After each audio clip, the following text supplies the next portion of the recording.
It was right after I left working at a Michelin star restaurant for 2 years. It was 2018, and I was making $11.50 an hour in California. I went into a small restaurant/butcher shop to interview for a job as a butcher and a sales clerk, to work part-time and to learn a new skill. The interview went okay. I knew some stuff about butchering, but not a ton. I definitely knew how to cook with meat and how to recommend to people what to do with different cuts. But then we got to the last question. What do you want to be making? For whatever reason, in my head, I had not considered this question. I'd spent the last several years working my ass off for experience and making little money or no money doing it. My mind went completely blank for about 10 seconds before it frantically remembered the other job postings on this company's website. $15 an hour, I blurted out, remembering a job description and pay rate I'd seen for a line cook job at the same company. Sounded like a lot of money to me, $350 more than I'd been making at the Michelin level place. The guy interviewing me took a couple seconds and then just said, "With your experience, you should be asking for more." I basically did everything wrong in this situation when it came to negotiating. I'm particularly naive when it comes to businessing, but I know I'm not completely alone when it comes to having poor negotiating skills. There's a lot of things about the restaurant industry that make it really hard, but it's a really important skill to have and something that we have to work on.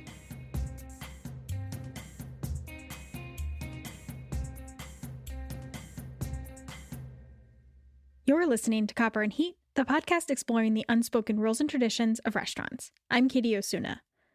This is Pre-Shift, our third season, getting you tips, tools, and resources to navigate the challenges of working in hospitality. In this Pre-Shift, let's talk about how to negotiate a raise or a promotion. First things first, in asking for a raise or promotion at your current job, you really have to recognize when you should be asking for one. Typically, you should be receiving a cost of living raise at least every 6 months.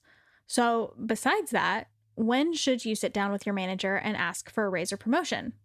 When you are working in a role, you experience something called scope creep. This is Rachel Ramsey. Hi, everyone. My name is Rachel Ramsey, and I am the owner of Measured HR. I have been in the hospitality business for over 15 years now. I started off as a cook, and I am now obviously the owner of a HR consulting firm. She's been on both sides of the negotiating table as someone who's worked her way up in restaurants and now works in HR. And what scope creep is that your scope or your responsibilities tend to start creeping towards other roles, right? You're a line cook, and then sometimes you're giving managerial job duties. I would say if those managerial job duties start to encroach upon 15% of your work, that is a good time to start talking to your manager about a raise or a title change or something to incentivize you to continue doing that work. So think about your entire week, right? Think about all the things that you do. If that work that you're being asked to do starts to build up to about 15%, you need to talk to your manager. Anything less than that, sometimes, I would take it on as an opportunity to learn. That's honestly how I received all of my raises and all of how I've gotten promotions. It's from actually learning other work and taking on new responsibilities. But at a certain point, and I would say if I was doing that responsibility for more than a month to a month and a half, I said, okay, now this is not just training, right? This is not cross training. Cross training is great, but you don't want to be taken advantage of. And so, after about a month and a half and after it hit 15%, I said, okay, I need to talk to my manager about what this means for me. Clearly, I'm capable of doing more. Clearly, I'm showing that I am able to handle that job. And so now I want to talk to you about how I get to that job. So now that you have a little bit of an idea of when to be asking for more money, how do you ask for more money? You have to come in with data, do some research, and find out what your job can offer you. Doing your homework, right? You need to understand the company's ability to negotiate with you. There's nothing worse than negotiating with someone who can't negotiate with you. And so if they don't have the ability to meet your needs, is there room for growth in that company? Is there an actual future for you? One or two ways you can do this, right? You can try to speak to your HR rep about, what are the roles in the company, right? Is there, for instance, if you are a line cook, what's the salary grade for a saucier? Or what's the salary grade for a grill cook? You want to understand what your company has to offer. And so that's the first step of it. Negotiating your salary is not just saying, I want money, right? You have to understand what's at stake and what they have to offer you. It's really, really important to highlight what you bring to the table, which can be really hard, but it's absolutely necessary. I know we don't like to brag on ourselves a lot, but that is exactly what you're doing when you're negotiating a salary. I understood the value and what I was able to bring to the table. And what I mean by that is, I valued my experience. I knew I had over 15 years or, at that point, maybe 12 years of experience, right? Working in the varied different companies and different types of businesses in the hospitality industry. I was able to come in with a list of achievements that I had throughout time in my tenure in different companies. Another thing that I was able to negotiate was a total job offer, right? Instead of just negotiating the amount of money that I wanted, I was able to also negotiate, a health insurance percentages, right? So these are some of the things to consider when you go into that conversation. And if your job says no, or they can't offer you anything to keep you around, maybe it's time to move on.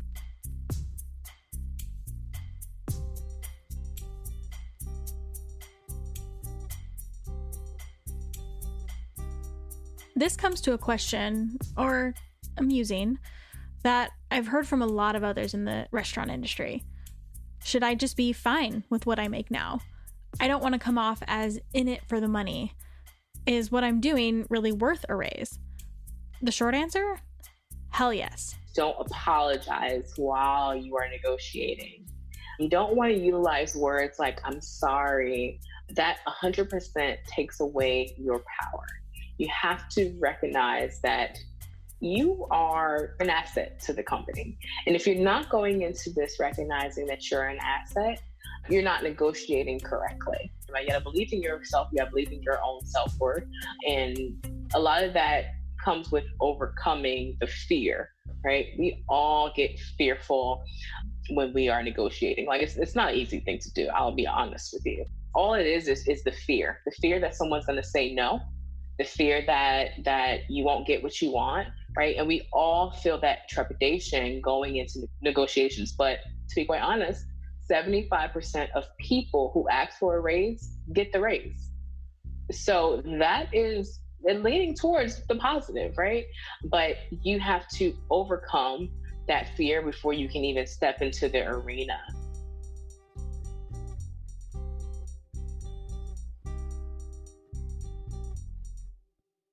I think when it comes to talking about being a professional in the restaurant industry, I've always had a little bit of a chip on my shoulder, and that's because I've done a lot of things that I'm really, really proud of. This is Adan. My name is Adan David Callsen, and I am a coach at One Stone in Boise, Idaho. He's been in and out of the restaurant industry for a long time. He's currently running a supper club based out of his house, and he mentors high school students in hospitality. I've been here coaching and teaching students culinary arts for about a year and a half now, and have roughly 20 years of experience in the restaurant and hospitality industry. One of the biggest barriers to negotiating a pay raise or promotion is how we value ourselves. This was my issue and my story at the beginning of the episode.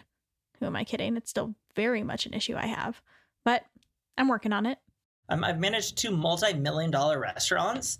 And so when I tell people I'm the general manager of Barbacoa Restaurant or I work at Japonais Las Vegas, so many people would just look at me almost with a dazed and confused look and just say like, well, what does that mean? So do you just wait tables? And it's like, no, I don't just wait tables. I manage a multi-million-dollar company and a staff of 120 people. That to me takes a lot of professional development and skill and are things that I'm really proud of. So I think for the longest time, I took that I took that really personal, and I think that reflected my tone when I would respond to people, and I would almost get defensive over it. So for me now, I like to use that as an opportunity to really educate them and say, no, this is exactly what we do, and these are the strengths and the skills that we have. My staff and my servers are super strong when it comes to professional and personal communication. They are experts in their field and have a wide breadth of knowledge, from wine and culinary terms to the whole gamut of the process. Like, there's so much knowledge to be had that's constantly evolving. Our students and staff are constantly learning about food pairings and what's new vintages of wine, that I think it's really important for people to know the amount of skill and knowledge that goes into the industry. This is something I've been thinking about a lot more. Take, for example, a server who has to understand a table's needs within 5 minutes of them sitting down, be able to sell them on specials or a bottle of wine. How are those skills any less valuable than, say, a person who is on a sales team at a tech company, or someone who is on Expo, keep track of a rail of tickets with different dish fire times and steak temps and table numbers? Couldn't that be translated to project management? And so, yeah, I think if there were to be any piece of advice, one, know your worth and your value and feel comfortable and confident in being able to describe that. And you're never just a busboy or just a waiter or a bartender. Now, I'm not saying that you should go into a negotiation and demand what a programmer makes, because they are different industries. You do still have to do your research, like Rachel said, in your city and find comparable wages and job descriptions. But I do think that hospitality folks aren't paid enough in a lot of cases. And I think we have a hard time valuing our skills. Working in a restaurant might be a stopgap for some, but for many, it's not. It's a career, a profession, a craft, an industry we will be in our whole lives. Our brains like to lie to us and tell us that we're not worthy.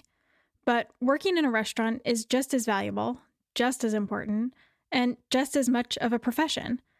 The pandemic clearly shows us that we're essential. So, yes, you are worth more money. Ask for it.